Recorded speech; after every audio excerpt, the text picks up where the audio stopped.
Alright, round 4. Okay, round 2. True, nervous, very, very dreadfully nervous I have been, and am. But why will you say that I'm mad?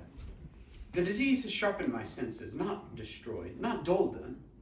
Above all was the sense of hearing acute. I heard all things in heaven and in earth. I heard many things in hell. How then am I mad? Hearken and observe how healthily, how calmly I can tell you the story. It is impossible to say how the first idea entered my brain, but once conceived, it haunted me day and night. Object there was none. Passion there was none. I loved the old man. He had never wronged me. He had never given me insult. For his gold I had no desire. I think it was his eye. Yes, it was this. One of his eyes resembled that of a vulture, a pale blue eye, with a film over it. Whenever it fell upon me, my blood ran cold, and so by degrees, very gradually, I made up my mind to take the life of the old man, and thus rid myself of the eye forever. Now, this is the point. You fancy me mad. Madmen know nothing. But you should have seen me. You should have seen how wisely I proceeded. With what caution, with what foresight, with what dissimulation I went to work. I was never kinder to the old man than during the whole week before I killed him. And every night, about midnight, I turned the latch of his door and opened it. Oh, so gently. And then, when I had made an opening sufficient for my head, I put in a dark lantern, all closed, so that no light shone out. Then I thrust in my head. Oh, you would have laughed to see how cunningly I thrust it in. I moved it slowly, very, very slowly, so that I might not disturb the old man's sleep. It took me an hour to place my whole head within the opening so far that I could see him as he lay upon his bed. Ha! Would a madman have been able to be so wise as this? And then when my head was well in the room, I undid the lantern cautiously, oh, so cautiously, for the hinges creaked. I undid it just so much that a single thin ray fell upon the vulture eye, and this I did for 7 long nights, every night just at midnight. But I found the eye always closed, and so it was impossible to do the work. For it was not the old man who vexed me, but his evil eye. And every morning, when the day broke, I went boldly into his chamber and spoke courageously to him, calling him by name in a hearty tone and inquiring how he had passed the night. So, you see, he would have been very profound old man. Indeed, to suspect at every night, just at 12, I looked in upon him while he slept. Upon the 8th night, I was more than usually cautious in opening the door. A watch's minute hand moved more quickly than did mine. Never before that night had I felt the extent of my own powers, of my sagacity. I could scarcely contain my feelings of triumph. To think that there I was, opening the door, little by little, and not even he to dream of my secret deeds or thoughts. I fairly chuckled at the idea, and perhaps he heard me, for he moved on the bed suddenly as if startled. Now, you may think that I drew back, but no. His room was as pitch black as the thick darkness, for the shutters were closed, fastened, through fear of robbers. And so I knew that he could not see the opening of the door, and I kept pushing it on, steadily. I had my head in, and I was about to open the lantern when my thumb slipped upon the thin fastening, and the old man sprang up in his bed, crying out, "Who's there? Who's there?" I kept quite still and said nothing. For the whole hour I did not move a muscle, and in the meantime I did not hear him lie down. He was still sitting up in the bed listening, just as I have done night after night, hearkening to the death watches in the wall. Presently I heard a slight groan, and I knew it was the groan of a mortal terror. It was not a groan of pain or of grief. Oh no. It was a low, stifled sound that arises from the bottom of the soul when overcharged with awe. I knew the sound well. Many a night, just at midnight, when all the world slept, it has welled up from my own bosom, deepening, with its dreadful echo, the terrors that distracted me. I say I knew it well. I knew what the old man felt and pitied him, although I chuckled at heart. I knew that he had been lying awake ever since the first noise, when he had turned in his bed. His fears had been ever since growing upon him.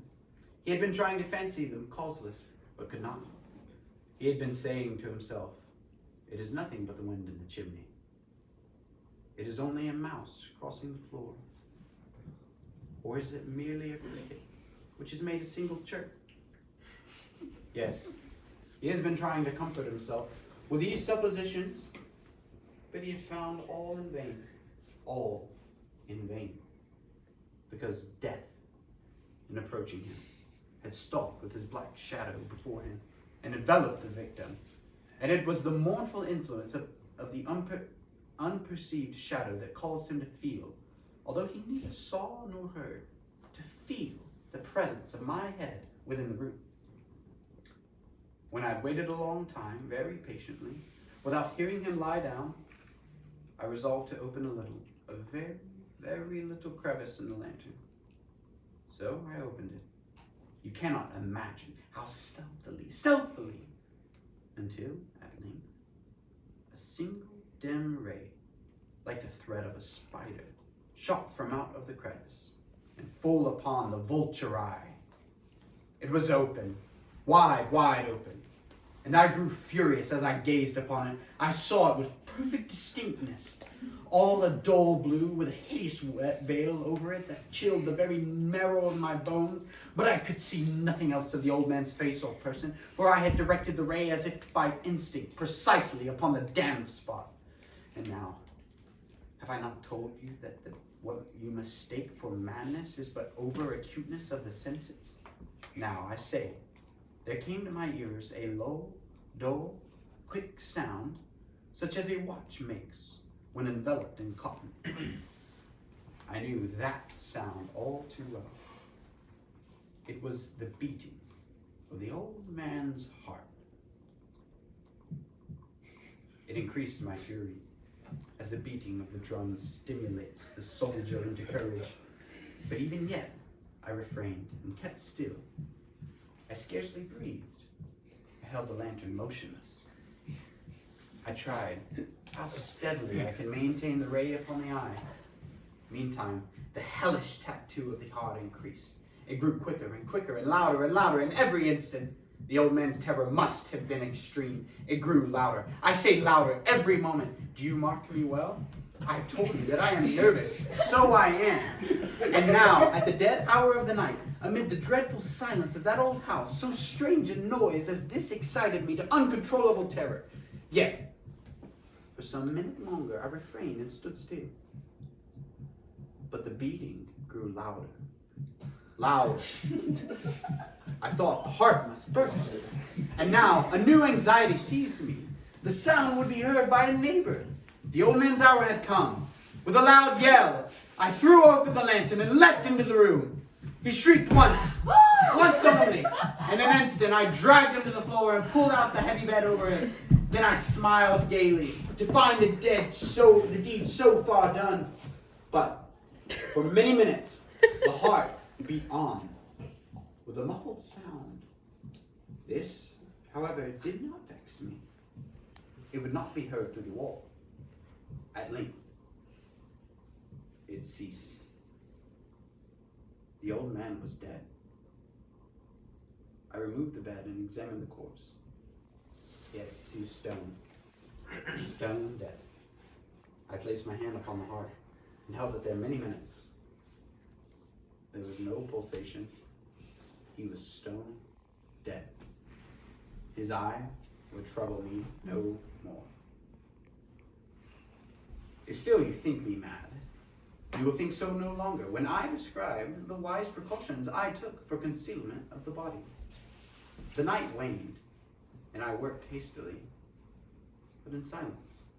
First of all, I dismembered the corpse. I cut off the head and the arms and the legs. I then took up 3 planks of the floor of the chamber and deposited all the scantlings. I then replaced the boards so cleverly, so cunningly, that no human eye, not even his, could have detected anything wrong. There was nothing to wash out, no stain of any kind, no blood spot, whatever. I had been too wary for that. A tub caught it all. Ha! Ha! When I had made an end of these labors, it was 4 o'clock, still dark as midnight. As the bells sounded the hour, ding, there came a knocking at the street door. I went down to open it. With a light heart, for what I now had to fear. There entered 3 men who introduced themselves with perfect suavity as officers of the police. A shriek had been heard by a neighbor during the night. Suspicion of foul play had been aroused. Information had been lodged at the police office, and they, the officers, had been deputied to search the premises. I smiled. For what had I to fear? I bade the gentleman welcome. The shriek, I said, was my own in a dream. The old man, I mentioned, was absent in the country. I took my visitors all over the house. I bade them search well. I led them, at length, to his chamber. I showed them his treasures, secure, undisturbed. In the enthusiasm of my confidence, I brought the chairs into the room and desired them here to rest from their fatigues, while I myself, in the wild audacity of my perfect triumph, placed my own seat upon the very spot beneath which reposed the corpse of the victim. The officers were satisfied. My manner had convinced them. I was singularly at ease. They sat, and while I answered cheerily, they chatted familiar things. But ere long, I felt myself getting pale and wished them gone. My head ached, and I fancied a ringing in my ears. But still they sat, and still chatted. The ringing became more distinct. It continued and became more distinct. I talked more freely to get rid of the feeling, but it continued and gained definitiveness until at length I found that the noise was not within my ears. No doubt I grew very pale, but I talked more fluently and with a heightened voice. Yet the sound increased, and what could I do? It was a low, dull, quick sound, much such a sound as a watch makes when enveloped in cotton. I gasped for breath, and yet the officers heard it not. I talked more quickly, more vehemently, but the noise steadily increased. I arose and argued about trifles in a high key with violent gesticulations, but the noise steadily increased.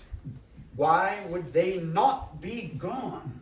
I paced the floor to and fro with heavy strides, as if excited to fury by the observations of the men, but the noise steadily increased. Oh God, what can I do? I foamed, I raved, I swore. I swung the chair upon which I had been sitting and grated it upon the boards, but the noise arose over all and continued to increase. It grew louder, louder, louder.